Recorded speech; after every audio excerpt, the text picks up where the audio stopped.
passar?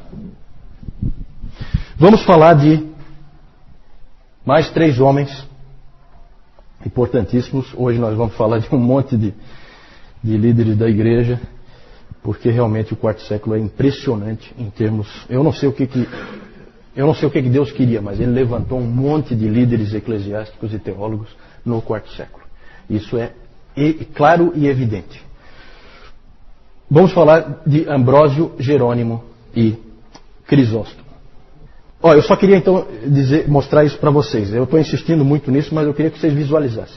O Atanásio morreu em 373, final do quarto século. Quando ele morreu, os 3 capadócios estavam na faixa dos 40 anos. Todos eles. Eles tinham mais ou menos a mesma idade. O Ambrósio, o Crisóstomo e o Jerônimo estavam na faixa dos 30. E havia um jovem no norte da África, com 19 anos, quando o Atanásio morreu, que é o grande gigante Agostinho. Então vocês vejam o peso do quarto século para a teologia, para a igreja, para a história da igreja. É realmente impressionante o número de grandes homens ali, todos vivendo juntos, na mesma época. Vamos falar do Ambrósio, antes do nosso intervalo. Ambrósio. Quando se fala em Ambrósio, você pense num homem da igreja, um líder eclesiástico, um líder da igreja, um pastor, um pregador, e ele foi também um criador de estilos de adoração. Ele era um homem também da liturgia. Ele nasceu em Roma, de uma família aristocrática, e ele era político. Ele começou cedo na vida política e ele foi governador do norte da Itália. Governador do norte da Itália. Era considerado bom governador, muito competente. E ele era cristão, mas aquele cristão não dos mais dedicados, né? O foco dele era a vida política, a vida como governador lá no norte da Itália. O problema é que a igreja em Milão, onde era a sede do governo, a igreja em Milão vivia um período de grande turbulência, por causa da briga de arianos com os ortodoxos. Uns puxavam para um lado, outros puxavam para o outro. E era bem a época aí, vocês vejam que ele viveu de 339 a 397, então é aquela época depois de Niceia em que o Atanásio está brigando pela verdade. E os arianos ali estavam então puxando para um lado e os ortodoxos para o outro lado. E no meio da confusão tinha que se escolher um novo bispo. E no dia da escolha do novo bispo, o governador Ambrósio estava no meio da multidão. Do povo ali, o povo que ia escolher o novo bispo. E os dois lados brigando, não se entendiam, e de repente, no meio da multidão, uma criança começa a gritar: Ambrósio para bispo! Ambrósio para bispo! Não sei se era cabo eleitoral dele, o que era. Mas uma criança começou a gritar Ambrósio para bispo. Nem ele, nem ninguém jamais tinha imaginado essa possibilidade. Ele era o governador. Mas ela soou interessante para muita gente. E de repente todos estavam gritando a mesma coisa. E aí ele ficou naquela situação de que ele não tinha como recusar. Foi a aclamação do povo. Só que tem um detalhe, ele não havia sido batizado ainda. Então, gente, olha só que interessante. Em 8 dias... ele foi batizado, ordenado e ordenado bispo. Em 8 dias ele foi batizado, né? Porque vocês lembram que o batismo era, nessa época ele era adiado, né? Então ele foi batizado, aí ele foi ordenado presbítero, e daí de presbítero já foi ordenado bispo. Em 8 dias. Com certeza é um recorde na história da igreja. É um recorde, impressionante. E o Ambrósio administrou muito bem os problemas que havia na igreja, e ele começou a defender a independência da igreja em relação ao Estado. que era um problema nessa época por causa do Teodósio. O Teodósio era terrível, ele interferia em tudo. Ele tornou o cristianismo a religião oficial e aí ele passou a achar que era o dono da igreja. E aí ele dava ordem para todo mundo. E o Ambrósio foi quem mais resistiu. Essa foi uma grande contribuição do Ambrósio, porque ele trouxe equilíbrio. Ele brigou com o Teodósio várias vezes, apesar de ele ser o imperador. Então é um homem muito corajoso. Depois nós vamos ver ali a figura. O Ambrósio uma vez não deixou o Teodósio, que era o imperador, entrar na igreja em Milão, porque o Teodósio tinha massacrado umas pessoas lá em Tessalônica. Ele falou assim: você com essas mãos sujas de sangue não entra aqui. Então ele se pegava, sabe? É um homem de muita coragem, esse Ambrósio. Teve várias rusgas com o imperador. Não tinha medo e sempre lutou pela independência da igreja. Também era um excelente pregador. Aparece ali. Pregador fantástico. Um homem de retórica fora de série. Extremamente eloquente. Na verdade, depois nós vamos falar do Agostinho. Agostinho foi para Milão só para vê-lo. Só para vê-lo. Depois eu vou falar disso. Gente, então, grande pregador.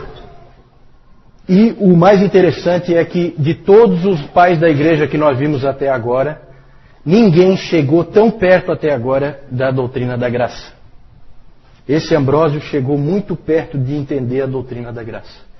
E o Agostinho vai construir em cima disso, pode ter certeza. Tá? Quando vocês pensarem em Agostinho, pensem em Ambrósio também. Esses dois homens, eles têm uma ligação que Deus quis que eles tivessem. Tá? Nós vamos ver depois. Ambrósio lutou contra o neopaganismo, porque especialmente nos níveis mais elevados ali da sociedade romana, o paganismo estava voltando. Muita gente achava que o cristianismo tinha enfraquecido Roma, e que bom mesmo era na época dos deuses, e tinha muita gente querendo trazer de volta, e o Ambrósio lutou contra isso, também lutou contra o arianismo, que voltava toda hora pelo norte. Ele está muito perto dos bárbaros, tá? Esse Ambrósio. Porque ele está lá no norte da Itália. Então ali os bárbaros estão sempre por perto. Então eles vêm ali, mercadores e coisas, e eles trazem o arianismo deles de volta. E começa né? Então ele também lutou contra o arianismo, também foi um defensor da ortodoxia. Ele chegou muito perto da doutrina da graça. Vejam essa oração dele, em que ele diz assim: ó Deus, que olhaste para nós quando nós estávamos caídos na morte e resolveste nos resgatar pelo advento do teu Filho unigênito. Então já a ideia de morte espiritual, tudo coisas que haviam se perdido. Depois nós vamos falar mais sobre isso. Outro aspecto importantíssimo do Ambrósio é a liturgia. Ele organizou de uma maneira especial o culto, deu uma forma ao culto especial, com uma sequência litúrgica, e ele também foi um grande compositor de hinos. Ele deu muita ênfase à música, e inclusive Agostinho escreveu o seguinte: como eu chorei com o canto dos hinos da igreja. Quando Agostinho ia lá na igreja em Milão, e aí a igreja cantava os hinos que o Ambrósio compunha. E eu estava até procurando, eu estava olhando na internet, tem vários hinos que se canta hoje em dia ainda com letras do Ambrósio. Não aqui no Brasil, mas nos Estados Unidos. Você vai naquele Cyber Hymnal, que tem, é um site que tem na internet, que cataloga tudo que é hino. E lá você vê vários hinos com letras do Ambrósio. Né? Impressionante. Claro que daí traduzido para o inglês, né? Mas é aqueles hinos de antigamente, né? Muita teologia ali. O Ambrósio sempre achava que os hinos se prestavam tanto para a adoração como para o ensino. As pessoas, elas cantavam e elas aprendiam quando elas cantavam. Né? Ele achava isso muito importante. Ele, pastor que era, se preocupava com isso. E foi ele que ajudou Agostinho a chegar à fé. Vamos falar do Jerônimo, que é o próximo aí. Ou nós vamos voltar a falar do Ambrósio ainda, porque nós vamos falar do Agostinho, tá? E, como eu disse, Ambrósio e Agostinho estão ligados. Vamos falar do Jerônimo. Nasceu na Itália, também de família rica. E diferente de Ambrósio, você tem que pensar do Jerônimo não como um homem da igreja. Ele, na verdade, não é uma pessoa que goste de pessoas, certo? Ele é um intelectual. Claramente um intelectual, um acadêmico, um teólogo. Esses indivíduos também têm o seu lugar na igreja e também contribuem para a igreja. Algum motivo Deus tem para levantar esse tipo de pessoa. Ele tinha uma biblioteca impressionante, uma das maiores bibliotecas individuais no seu tempo. Ele comprava e colecionava tudo que era livro, comprava todos os livros que ele podia comprar. Adorava ler o Cícero. Parece que todos eles gostavam de ler esse tal de Cícero, né? Acho que eu vou ter que ler esse tal de Cícero também.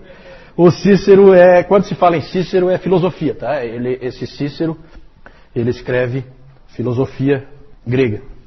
E ele gostava muito de ler o Cícero, até tem uma história interessante, porque apesar do Clemente e do Orígenes, vocês lembram, quando eles falaram sobre a filosofia grega, eles disseram que não tinha problema nenhum em você ler essas coisas, que é bom. Lembra que nós falamos sobre isso quando a gente falou de cristianismo e cultura? Mas o Jerônimo se sentia culpado quando ele lia o Cícero. Ele se sentia muito culpado e tal, porque aquilo não era um escrito pagão, na verdade. E então ele se sentia culpado. E uma noite ele teve um sonho em que ele foi colocado diante de Jesus Cristo. E aí Jesus Cristo disse que, você não é cristão, porque você lê Cícero. E aí aquilo marcou ele profundamente, aquele sonho. Tem mais detalhes aí que eu não vou entrar agora, mas aí aquilo marcou ele profundamente. Dali para frente, então, toda vez que ele tinha vontade de ler o Cícero, ele então lia a Bíblia um monte para compensar. Né? Como é o ser humano, né? O ser humano é sempre a mesma coisa. Fazia uma compensação. Então ele lia um pouquinho do Cícero, e aí ele lia um monte da palavra e tal, para compensar. E ele queria muito deixar de ler o Cícero, não precisava mais ler o Cícero. Ele era viciado em Cícero. E aí ele acabou, nunca conseguiu parar de ler, e alguém uma vez disse para ele assim, mas você está lendo Cícero? Sim, mas e o teu sonho? Aí ele olhou assim e falou, bom, você sabe, né? A gente não pode dar importância demais para sonhos. Então ele acabou cedendo, né? A maior obra de Jerônimo, com certeza, quem é que sabe? Alguém sabe? Qual é a grande obra de Jerônimo? Ninguém? Tradução da Bíblia pro latim. Como é que é o nome dessa? A Vulgata Latina, exatamente, a Vulgata Latina. Essa é a grande obra dele, trabalhou 22 anos nisso, porque é interessante que ele sabia muito bem, fluentemente, o latim, o grego, que era comum, né, saber essas línguas. Todos os indivíduos que escreviam nessa época no Ocidente sabiam o latim e o grego, e no Oriente sabiam o grego. E o interessante é que ele, uma coisa que não era comum nessa época, ele conhecia também o hebraico. Então ele foi capaz de traduzir diretamente do hebraico o Velho Testamento. E o interessante é que o Jerônimo incluiu só os 39 livros canônicos. Ele não incluiu os outros, ele considerava os outros não canônicos. E isso é muito interessante porque a Vulgata Latina é a Bíblia oficial da Igreja Católica. Só que o Jerônimo não aceitava nenhum outro livro que não fossem os 39. Outro aspecto interessante, e que é um pouco irônico, é que a Vulgata, depois na história da Igreja, acabou sendo uma prisão da palavra. Por quê? Porque o catolicismo romano, ele aprisionou a palavra no latim, certo? Meu pai pegou ainda, né, a missa em latim, que é uma coisa recente dentro da história. Então o latim é a língua divina, vamos dizer assim, certo? Só um minutinho, só que o Jerônimo, o que nós temos que ter em mente é o seguinte, não vamos culpar o Jerônimo por isso. Porque quando o Jerônimo fez a tradução dele, ele estava traduzindo para a língua do povo. E nisso ele é um protestante, e não um católico romano. Ele está pondo a Bíblia na mão do povo, certo? Então não vamos culpar o Jerônimo pelo aprisionamento posterior que a Igreja Católica Romana fez da palavra dentro da Vulgata. O Jerônimo também escreveu muitos comentários da Bíblia. O Agostinho escreveu para o Jerônimo, escreveu uma carta para o Jerônimo dizendo assim: eu te agradeço pelos teus escritos, porque Deus deu alguém como você para você mesmo, para mim e para toda a igreja. Isso Agostinho escreveu para o Jerônimo, apesar dos dois terem brigas seríssimas, discussões seríssimas. Por quê? Porque o Jerônimo é um sujeito absolutamente intratável. Ninguém suportava o Jerônimo, certo? Ele não era uma pessoa fácil. Temperamento terrivelmente difícil, ele ofendia-se com qualquer coisa. Podia facilmente humilhar as pessoas que não concordavam com ele, e humilhava mesmo. E também as pessoas que ele considerasse pouco inteligentes. Ele humilhava mesmo. Então, uma pessoa daquela desagradável realmente. Desagradável. Itália, ele é italiano. Mas ele foi depois, ele é respeitado tanto no Ocidente como no Oriente. Porque no Oriente ele foi para Belém, né? Ele se estabeleceu mais tarde como monge em Belém. É interessante isso aí. Nós não temos tempo para entrar em detalhes disso aí, tá, gente? A gente sempre coloca aqui um resuminho com alguns aspectos que a gente considera interessantes e importantes. Foi um grande intelectual e também foi um monge. Só que ele foi um monge diferente dos beneditinos, porque os beneditinos suavam a camisa uma barbaridade, tinha que ter uma disciplina tremenda. Ele era um monge que queria sossego. Então ele foi para Belém se isolar para poder escrever, para poder fazer o trabalho dele. Nada desse negócio de ter muito horário, que nem os beneditinos, e ficar trabalhando no pesado. Isso aí não era com ele, não. Tá? Como monge, ele começou a escrever cada vez mais sobre o celibato. Esse é um indivíduo importante na influência sobre o catolicismo romano quanto a caráter superior do celibato em relação ao casamento. Ele cada vez escreve... Bom, um indivíduo desse nem tinha condição de casar mesmo, né? Porque quem é que ia casar com um sujeito desse? Nessa época havia um crescente interesse no celibato e na virgindade e dentro da igreja, e o Jerônimo influenciou muito isso. Com ele ficou isso ainda mais forte. O professor Calhoun, ele diz que se Jerônimo fosse dar notas, ele daria para o celibato um 10, para a viuvez um 6 e para o casamento um 3. Certo? Jerônimo, ele escreveu um livro chamado A Perpétua Virgindade da Bem-aventurada Maria, e ali ele escreveu um trecho assim, ó. O assento está macio, o chão está varrido, as flores estão nos vasos, o jantar está pronto. Diga-me onde, em meio a tudo isso, há espaço para pensar em Deus. Certo? Ele estava colocando os cuidados desse mundo, os cuidados típicos de uma família, como um empecilho à vida com Deus, à vida de comunhão com Deus. E isso aí ficou sem resposta, tá, gente? A resposta viria, mas só vem a resposta lá no tempo da Reforma com Lutero e Calvino, e, para usar um exemplo de dentro da própria Igreja Católica Romana, com o irmão Lourenço. Certo? Alguém já ouviu falar do irmão Lourenço? Irmão Lourenço, vamos falar dele mais para frente. Vamos adiante? Vamos falar do Crisóstomo. Crisóstomo, esse é importante principalmente no Oriente. Ele nasceu em Antioquia, que é no Oriente, e foi bispo de Constantinopla, que nós vimos que era a cidade mais importante nessa época. O Crisóstomo, esse nome Crisóstomo quer dizer boca de ouro. Esse é um apelido dele, tá? O nome dele, na verdade, é João. E ele recebeu esse nome boca de ouro porque era um maravilhoso pregador. Fantástico.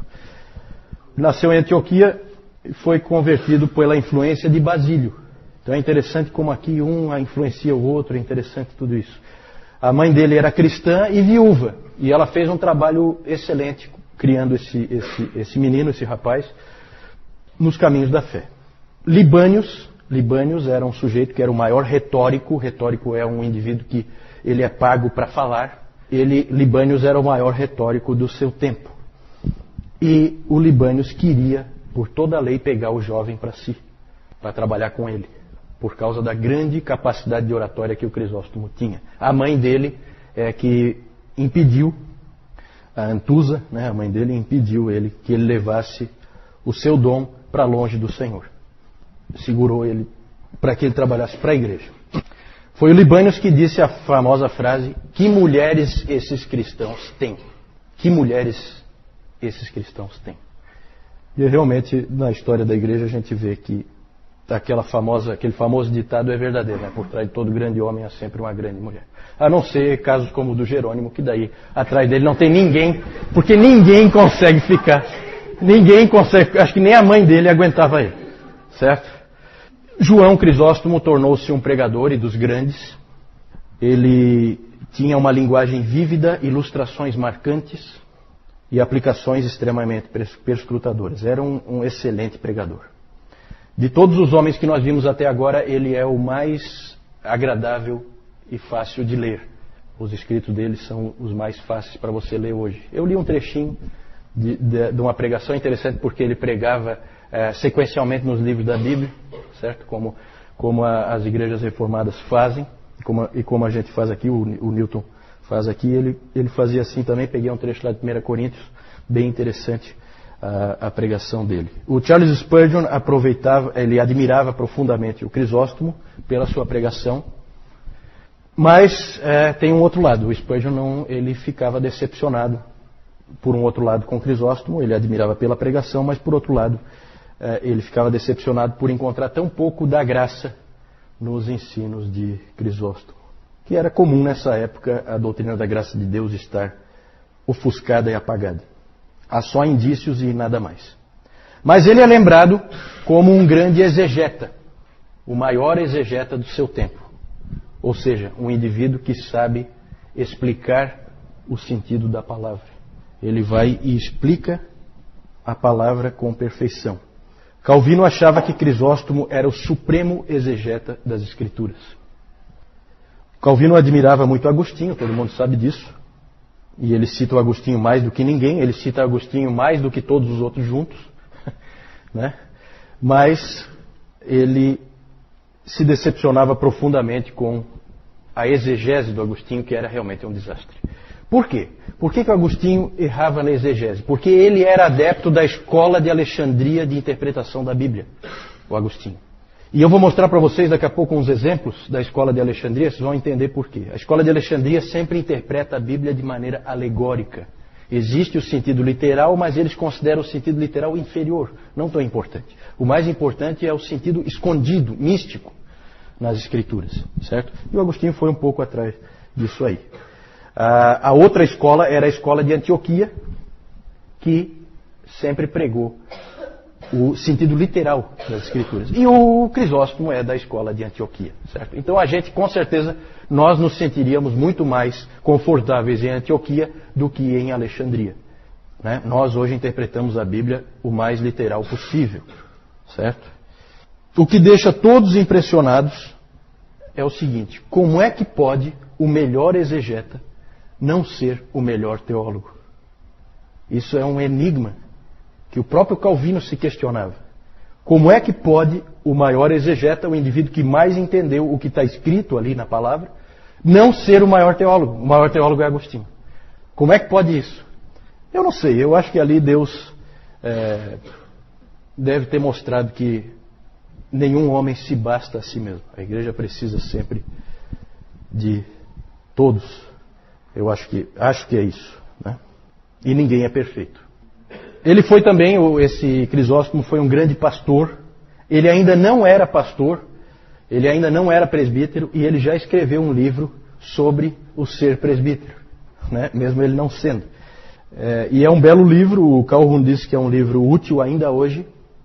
E ele escreve que o pastor deve ter grande discrição e grande zelo. Deve ser uma pessoa discreta e extremamente zelosa. E o Crisóstomo disse que o ofício do pastor é duplo: povo e pregação. Você deve dar ênfase idêntica a essas duas coisas. A ênfase deve ser a mesma: cuidar das pessoas e cuidar da pregação. Certo? Aí então nós vemos aquele quadro ali, é o Ambrósio recusando a entrada do Teodósio. Não vai entrar na igreja de jeito nenhum. Certo? Esse é o quadro que está lá. Ali o Jerônimo, é interessante porque o Jerônimo, ele lá em Belém, ele acabou se associando com algumas freiras, e ele ensinava essas freiras, e com elas ele se deu muito bem. Que é uma coisa que surpreendeu todo mundo, porque ele não se dava bem com ninguém. Certo?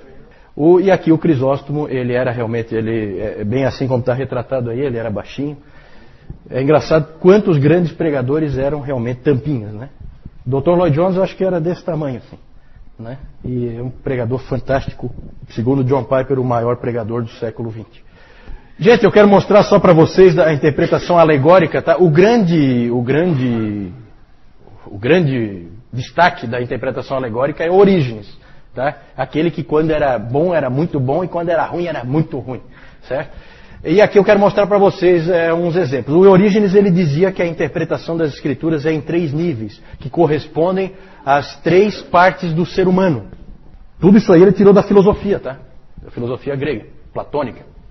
Então o nível da carne é a interpretação literal e óbvia da Escritura. Então aquilo que você lê ali, a interpretação literal, corresponde à carne ou ao corpo humano, que é visível e evidente a todos que o veem.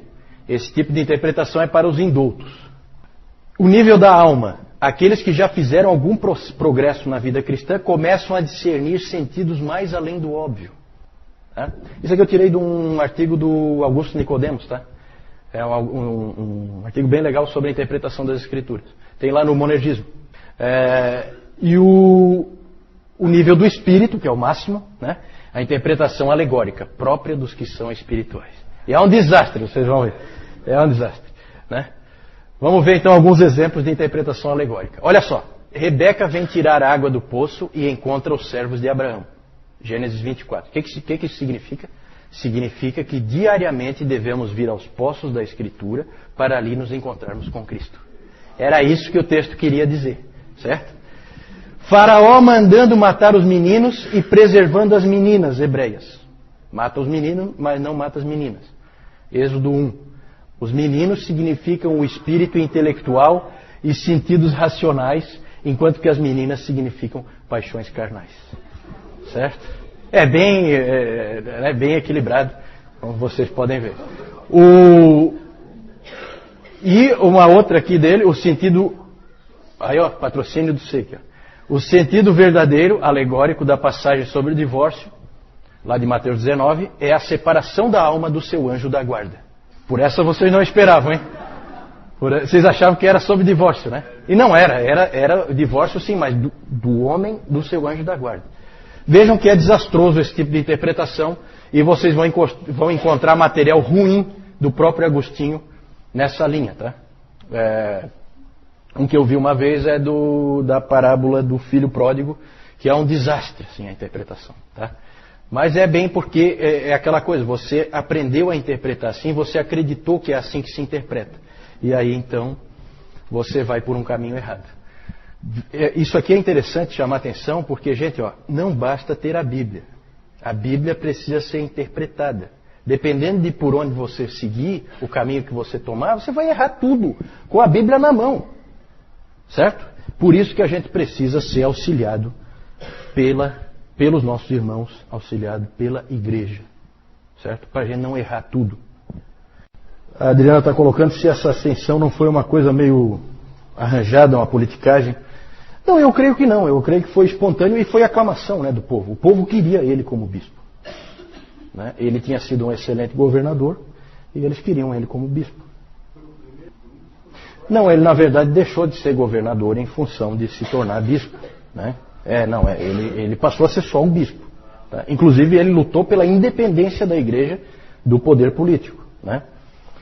Que é até estranho, porque podia se esperar o contrário. Já que ele vem da política, ele podia na verdade querer fazer uma mescla. Não. Ele lutou para que houvesse independência. Tá? Ele é o grande lutador por isso. A Rebeca perguntou por que foi ruim o cristianismo se tornar a religião oficial. Por que foi ruim? Foi ruim porque, na verdade, o império começa, e o império de cristão não tem nada, começa a interferir cada vez mais em como a igreja é, como ela funciona, quais os valores da igreja. Lembra que nós vimos no domingo passado como já mudou quando Constantino começou a apoiar o cristianismo. De repente tinha luxo, tinha poder, coisas que a igreja nunca imaginou. A igreja tem como seu senhor um carpinteiro de Nazaré. Então aquilo ali, quanto mais a igreja se aproximar do Estado, pior é. Porque começa a acontecer, inclusive isso que a Adriana falou antes, começa a acontecer politicagem, e vai acontecer muito realmente. Né? Então o líder político vai acabar nomeando os bispos nas igrejas. Isso vai acontecer direto na Idade Média. Direto. Então por isso que é ruim. É ruim. Né? Sempre é ruim a mescla da igreja com o Estado, porque a igreja perde a sua pureza. Principalmente por isso. Sim. Os apócrifos foram incluídos na Bíblia Católica Romana no Concílio de Trento, em 1543, eu acho. 7. Eles foram incluídos na Bíblia Católica naquela ocasião, mas eles já existiam desde a época do Jerônimo. São livros antigos, tá? Não, é porque nessa época o cânon não estava estabelecido com clareza, ainda havia discussões a respeito do cânon, certo? Então o Jerônimo, ele tem a visão dele do cânon. Para ele eram os 39. Para ele eram os 39. No Novo Testamento aí havia ainda uma certa divergência. Depois ele acabou aceitando, evidentemente. Ele traduziu o antigo, do hebraico, a Vulgata Latina, ele traduziu do hebraico para o latim. Certo? Não, o novo ele já era de uso corrente, não precisava de tradução, porque ele já, na verdade, ele já era nas línguas que as pessoas usavam, né? Porque ele foi escrito em grego, né? E todo mundo falava grego nessa época, certo? Então, né? Eu não sei se ele traduziu alguma coisa do Novo Testamento para o latim, pode ser. Aí eu não sei. Na verdade, nessa época, aí eu quero só fazer uma observação, não é que é a primeira tradução do Velho Testamento para o latim. Tá? Só que é a melhor.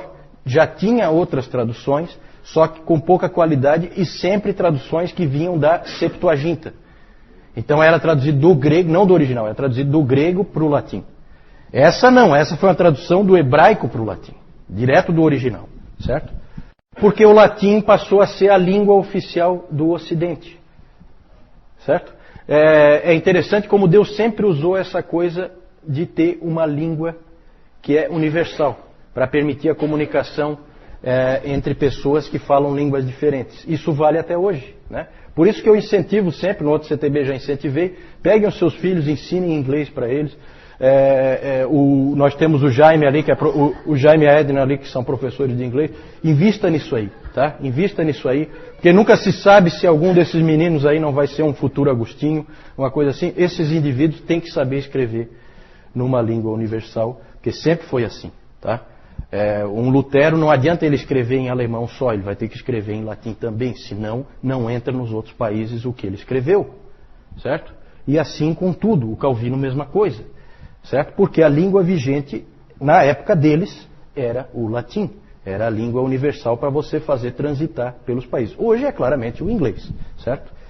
Então isso aí é uma coisa que quebra barreiras, né?